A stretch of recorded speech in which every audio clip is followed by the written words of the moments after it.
In the previous example, we looked at how we can output our nodes, our list nodes, using a while loop. Now we are going to do the same thing, but using a for loop. So we're going to do the same thing. We need to create and store values in a list node, just like this, using our list node class that has all of these methods in it.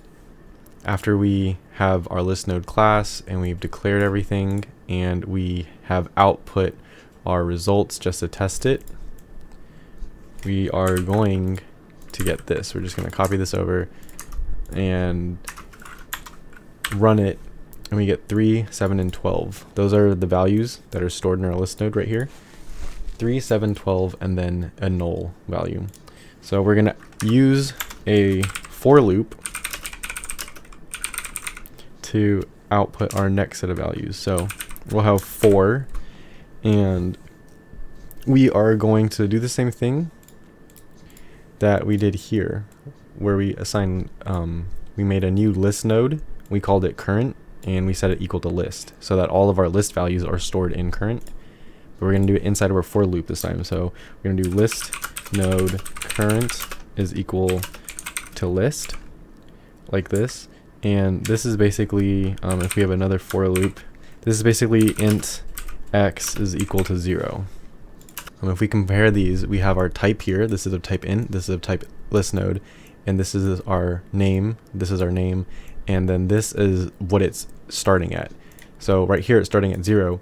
Well, right here it's starting at the very first value of list. It's starting at the very first index of list.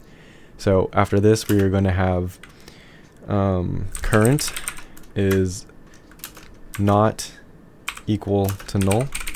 What this is going to do is kind of like our while loop. It's going to run until it hits the null value. And then after this, we are going to do current is equal to current dot next. So we make sure we hit our last value, and we can put brackets just like this. And if we look at our first for loop, this is the same thing as x is less than, let's say size 4, and then x plus plus. What this is doing is, we already explained this part, and we have our parameter for where it's running. It's going to run up until x is 1 less than 4, and this is going to run up until current is not equal to null. And then we are just incrementing our x here, and this is basically like incrementing our current.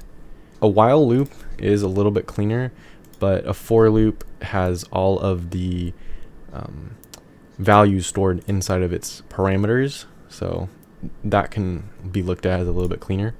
And then once we do this, all we're going to do is sysout current dot data.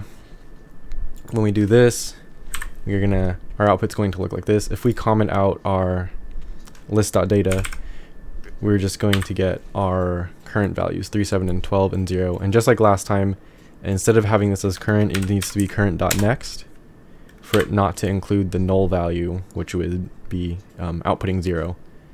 So this is what the for loop looks like. And